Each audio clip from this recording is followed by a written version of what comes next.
And it's now reached Britain. I mentioned the other day that Coles had said its profits here in Australia have been smashed this year in part because of a big rise in shoplifting. It's actually a craze that's been spreading in English-speaking countries after viral videos from the US showed absolutely brazen shoplifting, sort of flash mobs of shoplifters, especially in California.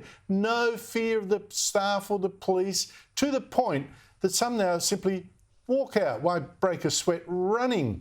In Britain, the police minister has told police not to go this Californian way. They've got to stop treating thefts of under $400, £200, as not worth their time to investigate. They've got to now investigate any report of theft that includes CCTV footage. Joining me from London is broadcaster, commentator and author Esther Krakue. Esther, this just staggers me. Why does it even need to be said to the police, go and investigate a crime? What's going on?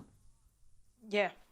It's a frightening state of affairs when you have to tell the police to do their job. But that's where we are. Effectively, when you refuse to investigate or to penalise, thefts under £400, you've effectively legalised it.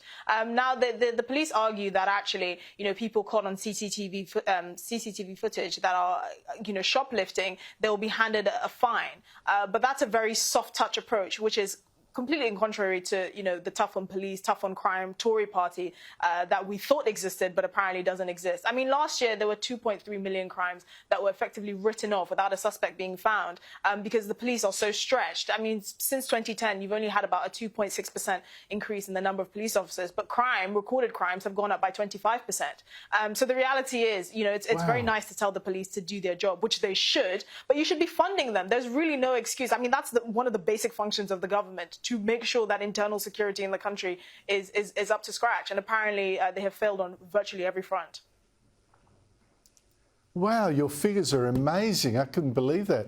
Yeah, I don't know. I'm not recommending this, but I do recall that 200 years ago, anyone your way that was caught shoplifting was on a ship for Botany Bay. But there you go. Esther, it seems to me statues have become an invitation to leftists to now find some fault in the subject. They're racist, or they this, or they that. They kicked their cat, I don't know. Tear down the statue, throw it into the sea. But now there's going to be a study into what statue to put up for Queen Elizabeth II in time for her 100th birthday in 2026. Is this a good idea or an invitation to trouble? I mean, it is a good idea. Obviously, whenever you have some sort of, emblematic symbol of an individual in this country, you have mobs of people that think they know better than everyone else, and then they have the higher sort of moral ground to tear down statues. It's the same thing that happened with Margaret Thatcher's statue in Grantham. When I went to visit it, it was literally boarded up. You could only see from the neck up, which is really quite unfortunate, considering the fact that she was, Britain's first female prime minister, and she did many good things for this country. Obviously, I think it might be slightly different for the Queen because she is more respected. She does have a more positive reputation, not just in Britain, but across the world. So you would hope that these people that would feel the need to tear down her statue would actually have a bit more respect. But I'm not counting on it. The reality is this is, again, something that falls on the police, for there to be bobbies on the beat, people actually around surveilling wherever this memorial statue is going to be, to make sure that, the public still gets to appreciate it without having to deal with these angry mobs of individuals that feel like they're so sanctimonious and righteous that they can tear down statues. Well, I tell you what, I mean, if there's even protests and desecration of the statue of Winston Churchill that you've got there, I mean, for heaven's sake, why would Queen Elizabeth be spared? I mean, I don't get it. What is wrong with people there?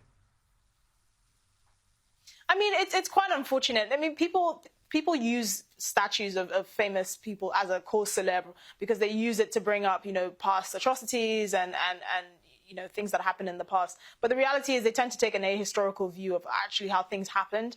And the reality is you can celebrate someone's achievements while also recognizing the things that happened in the past that weren't so great. The two are not mutually exclusive. But unfortunately, tearing down statues has become sort of fun playtime for the mentally unwell. Okay. Esther, I've no idea if this guy's telling the truth, but super tycoon Elon Musk now says he actually bought Twitter after his son caught a woke mind virus at university. I'm not sure how you catch that, but he did, and became a woman. Now, this is apparently Musk's way of fighting back against the ideology that he thinks changed his son into his daughter. But do you buy this reason? I mean, most of us actually suspected it because we know that his now daughter, if you can even call her that, doesn't have any contact with Elon Musk, and she apparently has a very negative view of him. She changed her last name so that people wouldn't know that she's actually related to Elon Musk. So I think it's something that he's taken quite personally. I mean, in the beginning he kind of disguised his buying of Twitter as trying to champion free speech, which is an admirable cause. But when you buy a platform like that or any sort of business, you have to keep some distance between you and the business, because then it becomes almost too personal. It becomes like a plaything. The reality is, we want a platform that doesn't censor people based on what they say, whether you're right-leaning or left-leaning. But I think he's a bit too close. He makes changes on the whim. Now it's called X. We don't know how that happened, but it's now called X. And all of these changes that he's made, that I think, some distance would be good if you had some more independent-minded CEOs and CFOs and all of that. I think the platform could actually be a success. I think you're spot on there. Esther Krakue, always great to talk to you. Thank you so much for your time.